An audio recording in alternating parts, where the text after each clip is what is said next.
All right, guys. Well, welcome to RampantLionReviews again. Something a little bit different for you today. We're in Tokyo in Japan, and I'm joined by Casey and Eric from Sotogami Akihabeera, little Japanese beer blog, which I quite enjoy. So I thought I'd do something a little bit different, and this was an idea that I got from Andreas Tullgren at Ulresan in Sweden, who interviewed me, and I thought it'd be cool to interview Casey and Eric about their channel and Japanese beer and things. So yeah.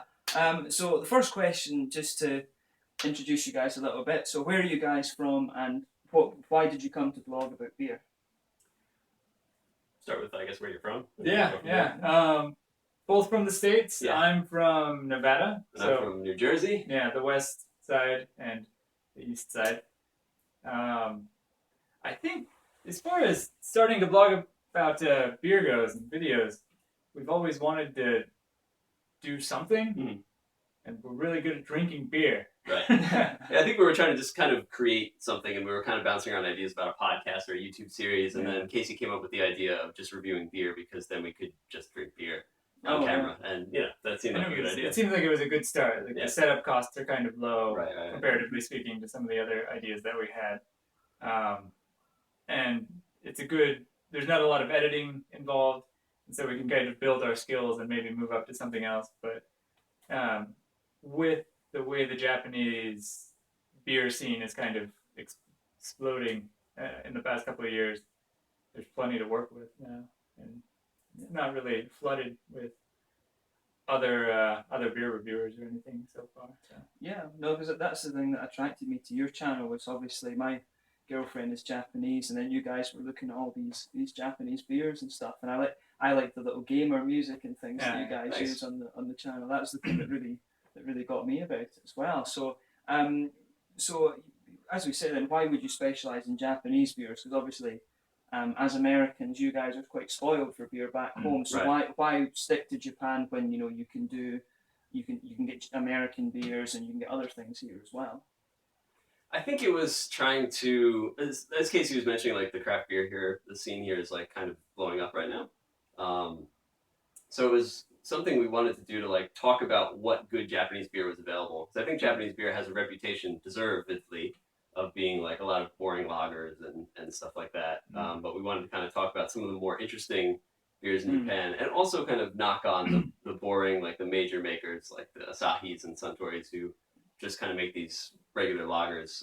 We wanted to kind of simultaneously bump up the craft beer scene and kind of, take the piss out of the major brewers a little bit. Oh yeah, because I have to admit, it's one thing I kind of think a little bit in terms of macro beers. If you're going down that lager road, I actually quite enjoy comparatively, of course. Like I actually quite enjoy like Asahi and we don't really get Suntory at home, but we get Kirin as well. Yeah. But Asahi, I actually quite enjoy Asahi on tap if you compare it to like Heineken and all these sort of things. So I think in that terms I quite enjoy Asahi, but I think the one that we get isn't actually Japanese. It's brewed in England or somewhere. I think Asahi and Sapporo as well, they brew outside. Like I think all American Sapporos from Canada. Oh wow. Things like that. So. Yeah, so I think it's a lot of these bigger companies brew their beers unlicensed. I think in America Heineken is brewed by Anheuser-Busch or something like that. Yeah. So, but I think I would always say like, in terms of the macro lagers, the Asahi's are pretty nice. I think comparatively. They're probably I mean, it's also the mentality's changed a lot. One thing about Japan is that basically when you go out drinking, you get the all you can drink, and so you're sitting there. An Asahi every now and again is not terrible, but when you are young and you first get to Japan, you got to get your money's worth. Yeah. Like that week and a half of every night having 25 Asahis. Yeah. It really adds up, and you're like, I don't know how much I actually like this beer. It's just a means to get drunk. You can drink for 2,000 yen or something. Yeah, exactly. It's nuts, isn't it? Yeah. Absolutely mad. But if you're drinking Nihonshu and stuff, I think it works out pretty well. Yeah. And it amazes me here, like how cheap whiskey and stuff is. We were talking about that a little bit. Like whiskey's cheaper here than it is at home, it's just insane. Right. Yeah, it doesn't make sense. Crazy. Yeah, no sense at all. So with the channel, like how many videos have you guys posted? 103. I just looked a second ago. 103. Yeah, most of the it's kind of split evenly between actual beer reviews and then just us kind of like fucking around while drinking beer and traveling to different locations in and around Japan.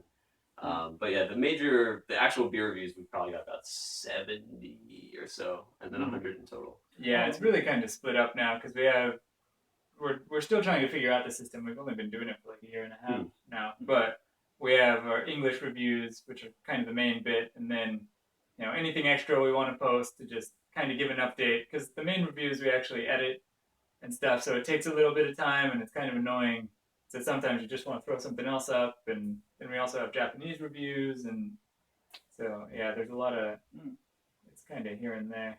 Yeah, because the Japanese reviews, I quite enjoy those a little bit. Just sit and listen and practice the Japanese a little bit too. Yeah. It's pretty cool. And because I suppose that's one thing we talked about a little bit is in terms of the viewers and things. That's one of the difficulties with Japan. It's the English here. Like, it's not like Europe and things where it's a very common second language and stuff. So for you guys, I guess it's a little bit of how do we break this up, I guess?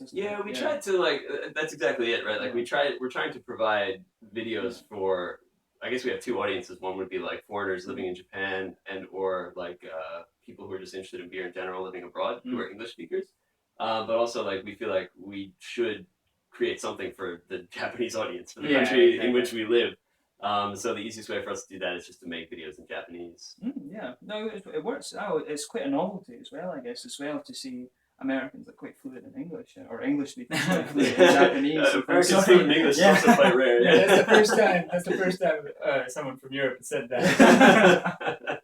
Well, I suppose Donald Trump, But yeah, so as Americans then, who are a bit who can be spoiled for beer back home, obviously, what would you say is your take on the Japanese beer scene?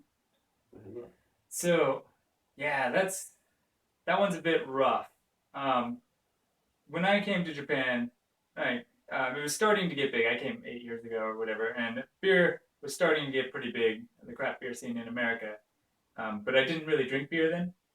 And so, I had some basic stuff. But then coming here and developing that taste for beer on nothing, like living the hard knock life, basically. And seeing it kind of grow since then, mimicking the American curve, basically. And kind of seeing all these great new companies that are popping up and everything. If I had lived in America in the middle of the beer boom and come here, I don't know how much I'd really appreciate the Japanese have. But it really helped.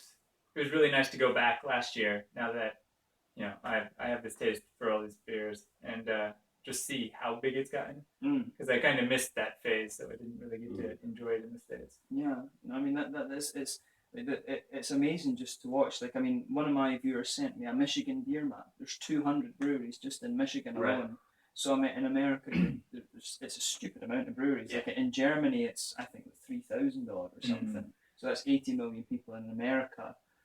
It's probably even more now, of course. But I think Michigan doesn't even have 200 people, so 200 breweries. That's huge. I think one of the things limiting the Japanese craft beer brewery right now is, we had talked about this, but like home brewing is essentially illegal. Yeah. And so unlike in the States where you can just kind of start in your basement and then, start selling it, or at least giving it to your friends, I think here the time it would take you to brew enough beer or to get all the equipment that you would require to brew enough beer so that you could get that license is like much larger than it is in the US.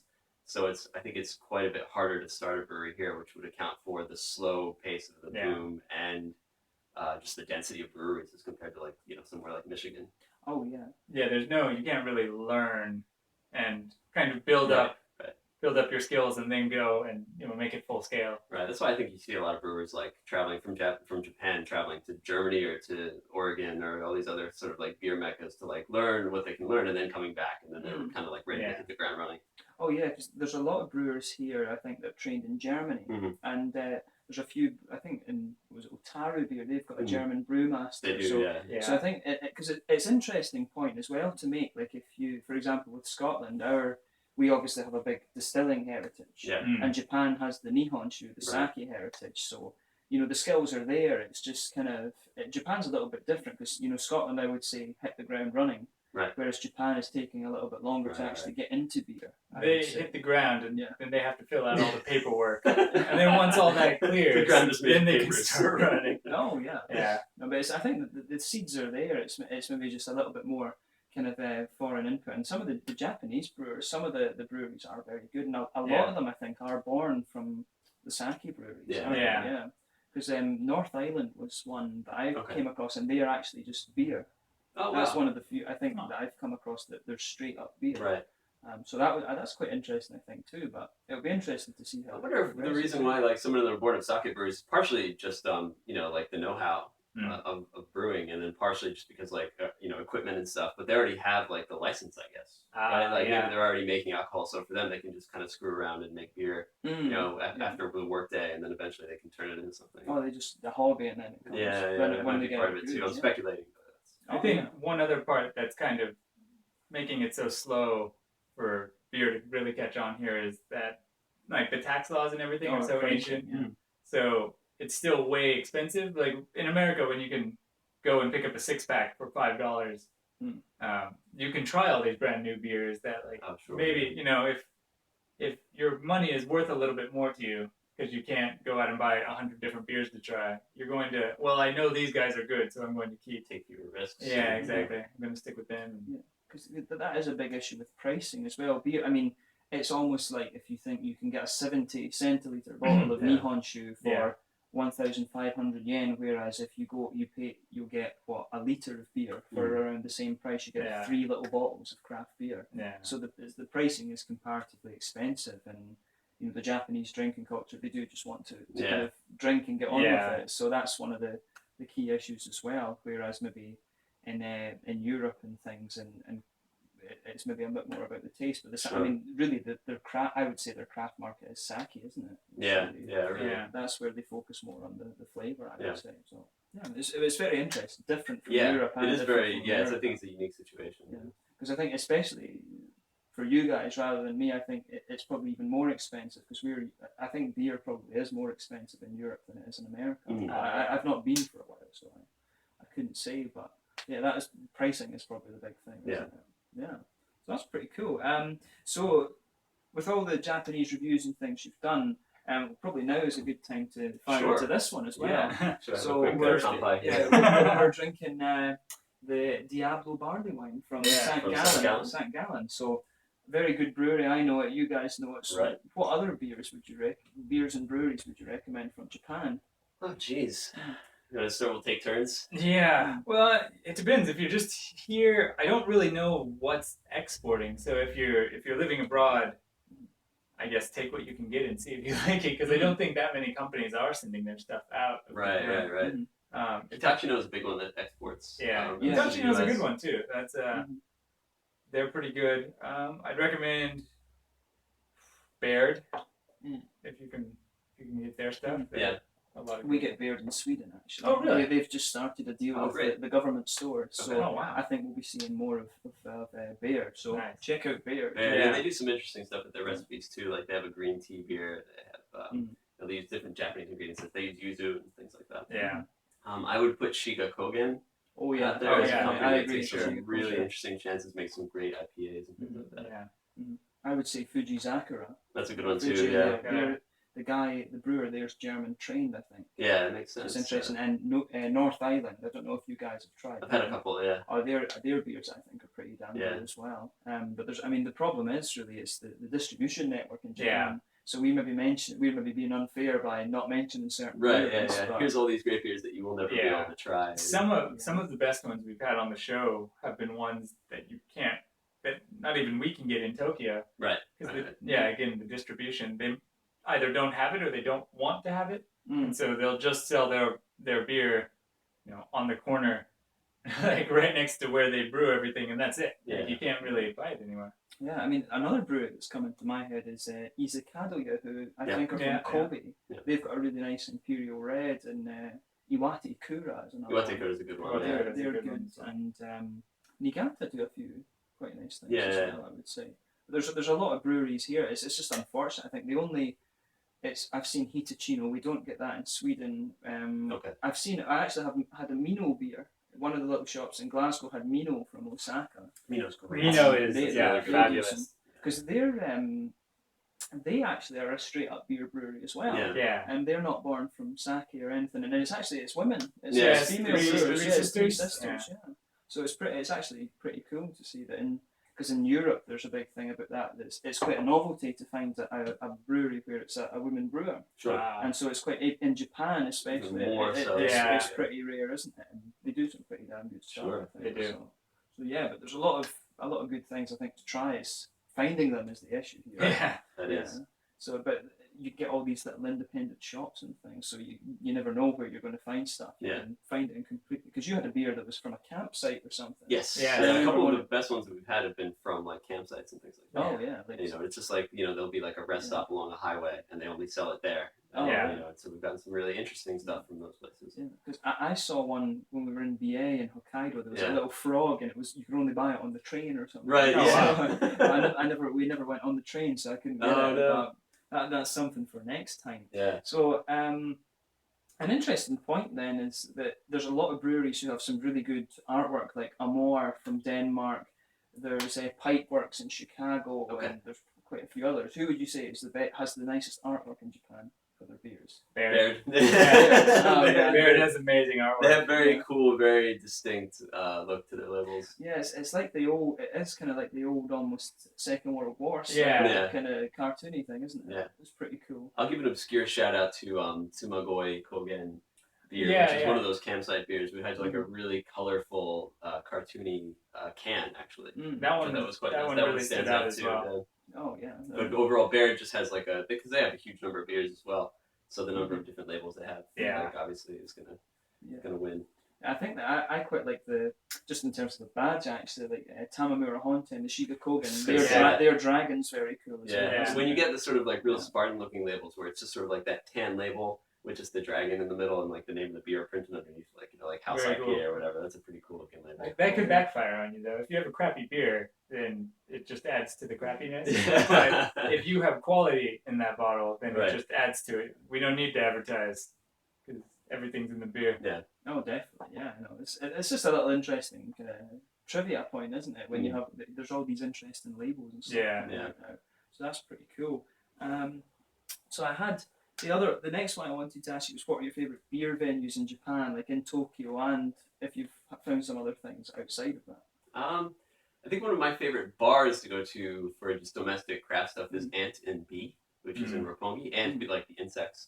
Like I said, it's strictly domestic. The bartenders all know their stuff, and it's relatively small and just kind of has a nice atmosphere. It's like a little basement pub type of setup. I quite like that place. Yeah, that's pretty cool. Yeah, it's more. Did I just steal yours? No. Okay. Well, that's really good for the domestic, and I was just gonna go with Devilcraft. There's a lot of really good stuff opening up, but Devilcraft is like a Chicago style pizza / bar place. The owners are really nice guys. They're always stocking a bunch of really good beers, and they're switching them out with different things all the time. They've been doing it for quite a while. They're a great place as well. There's a ton of good stuff popping up, but that'd be my recommendation. Do you find that most of the things are Japanese owned or are they foreign owned? A lot of the places in Tokyo. I think for the most part it's still Japanese. Devilcraft I think is one where I think the guys there's like Japanese fellas and American fellas running the place. Yeah.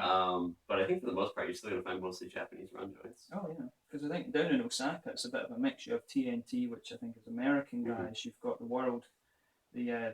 language cafe, the World Cafe, which is a Canadian guy.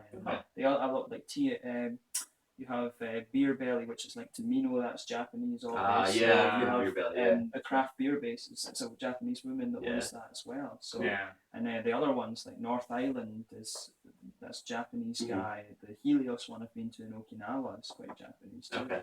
So it's quite interesting that because we say maybe it needs a bit more of a kind of West Coast American or German input to get the Japanese beer up and going, but there is the interest from the actual Japanese people as well. So I think that's quite an interesting point to make as well. So yeah, that's pretty cool. So another question then is which beer blogs, magazines and stuff do you guys follow? How do you get your information about Japanese beer? There's do you want to go? There's one blog that I find a lot called I think it's called Bakshu Otoko or Beer Otoko. The guy's a Twitter account and a blog, and he's usually checking out venues around Tokyo and listing like beers that he finds and doing beer reviews. That one comes up a lot on my feed. I like that guy. Yeah, I think when we research, at least, we're kind of lucky because we can pull from Japanese sources and English sources. Yeah. And you're going to, a lot of times, find really different information. Yeah. Sometimes contradictory information. Oh, yeah. Yeah. I noticed that. But it's really nice being able to pull from both of those sources. As far as blogs and stuff go, though, I guess I don't really use a lot of blogs in research. I like reading the magazines that are kind of starting to come out and being distributed around Tokyo. We have the Japan Craft Beer magazine. Yeah, there's like Japan Beer Times. Japan Beer Times, yeah, and that one's nice because it has. Their site is nice as well. Oh, right. Yeah. All their articles are in both English and Japanese, so that's pretty cool. Over 20. We should shout out to Over 20, which is a newer Japanese beer magazine run by one of our friends on the staff there. Oh, okay. So, and I think they're up to about 4 issues now. Very nicely printed. It's on like beautiful paper. So, oh, okay. We'll show you later. Oh, that'd be awesome. It's Japanese only, but it's nice. Oh yeah, because I guess that's one of the things. Japan Beer Times is good because it's English and Japanese, Yes. isn't it? So that's probably a good starter, I guess, for gaijins coming Agreed, having a look around. Yeah. So what things do you have planned for the future of the channel and things? Like, what would you want to do with the channel? What kind of, is there particular beers or what other kind of things would you like to do? All right, okay, looking at me. I think I can't think of any particular beers, although we still haven't done Yona Yona, which is one of the major craft beers. That's the can one, which is a really solid pale ale, and we've been like kind of delaying it because it's like such a, I don't know, it is such like a standard in Japanese craft beer. So that I'd like to do that beer along with more Baird stuff. Yeah. Because they do have such a large line. With the channel in general, I think our goals are basically to kind of increase the amount of Japanese content that we've got, as well as kind of do some also non-beer related content, which we're working on right now. So we'll see where that takes us. Yeah, we kind of, like, one thing that we can leverage is the fact that we kind of know a lot about this place. Yeah, so we can offer a lot of valuable information, I think, to people who are interested in Japan or are living here, but they just came and they don't really know a lot, be it like location-wise, places to go, things to do, or maybe cultural things that you might not quite get yet, because there's a lot of those. There's just a lot of cool things that I think we can pull from as far as that goes. Yeah, because Eric and I were talking about that. That was the reason why you have the actual channel name you have is Sotogami. Right. But then the beer blog itself is called Akihabeera. Right. Yeah. And because it's a bit of a shame YouTube doesn't have the sort of parent channel. Then you can have the sub feeds. We kind of want the ability to create a network. YouTube. It'd be nice. Yeah. Help us with that. Do something. That would be an interesting thing. Asking YouTube for something. It works for CGP Grey. Well, when we get over 1 million subscribers, when we get that platinum play button. Oh yeah, that's pretty. I think that would be an interesting development for YouTube. That would be nice. Yeah. Hopefully that comes in the future. Yeah. But so what would you say is one of the ones that Andreas asked me when I did the interview with him? What is your desert island beer? Man, I'm gonna go. I give this answer, and I usually get kind of like bored-looking reactions, but Brooklyn Lager for me. Oh, okay. Because it's one of the first. I mean, it's as a lager, it's fairly unique, right? Because it's kind of dark and caramelly, and it's probably the beer I've had the most since I really got into beer, and I can't get tired of that beer. Part of the reason why I continue to drink it is because it's one of the few beers that's available in Japan from Brooklyn. Okay. I think Hitachino does the brewing here for them. And so distribution is pretty good here. And I just don't get tired of that one. Oh yeah, it's nice on tap. It pairs well, it's very nice on tap. And it pairs well with a bunch of stuff, so that would be my desert island beer. I assume it would go well with like clams and leaves and whatever I end up eating on the island. I'd probably go with Brewdog has this beer called Tokyo. Man. Tokyo Star, and it's like a 17% intergalactic death stout or something. It's like $20 a pint, I think. I'm on a desert island. I know. But if I'm stuck on a desert island, I want to be blitzed out of my mind as fast as possible. So that'll help. Yeah. No, that's actually one I've never tried that from Brewdog. I've reviewed 100 beers or so, but that one is one I've just not got around to. Yeah. I've got an old bottle of the original labels and stuff. I've got one of those, and I want to review that at some point. I'll get a new one. I'll maybe age it like 10 years and then compare it. There you go. Yeah. Do something like that. But Tokyo, I'm interested to see that now. It's one of the few Brewdogs I've not tried actually. Oh wow. So yeah. I tried it a long time ago. I noticed that the alcohol percentage kind of keeps changing here and there with each run. So that's surprising. Perhaps they probably change it. Well, Brewdog seems to change it up a lot. Yeah. Because back home there was a big kind of the media, like the newspapers, they were going crazy calling Brewdog irresponsible and all of this for having an 18%. Oh yeah. Scotland's alcohol problems and all this, and Brewdog just basically went. So it worked out quite nicely. And Brewdog do some pretty nice stuff, and they've got quite an empire now as well. Actually, So, well, they're expanding to the US and everything. They said that with the equity run. They've got a second brewery on the go and things. So that's quite interesting too. So I guess the best question to wrap up with this then is to say, what's the best cure for a hangover in Japan? Ramen. Ramen, yeah. The ramen, if you can get it before you go to sleep, ramen is supposed to do you proper to make sure your hangover is mild. You into heavy night of drinking, and then you get some with some ramen, and then hopefully you nice, don't die. oily, greasy tonkatsu. Tonkatsu ramen is like the way to go. Okay, that sounds pretty good. At home, it's always pizza or a burger or something like that. That's the equivalent, I think. It's like the the cheap junk food that you can get like right away. So that's pretty good. Thanks for the interview, guys. It was good it's always cool to do something like this and meet bloggers from different countries. Seriously. Well, thanks for having us. So it's good. It's good. It's obviously cool to do the first one in Japan too. Yeah. I'll need to convince Andreas to do one with me as well. So I'd like to watch that. So hopefully you guys enjoyed it. Let us know your comments and things on the channel in the video description below, and do check out Casey and Eric's channel, Sotogami Media Akihabeera, and you can check out their Japanese videos. Bye guys. Kanpai.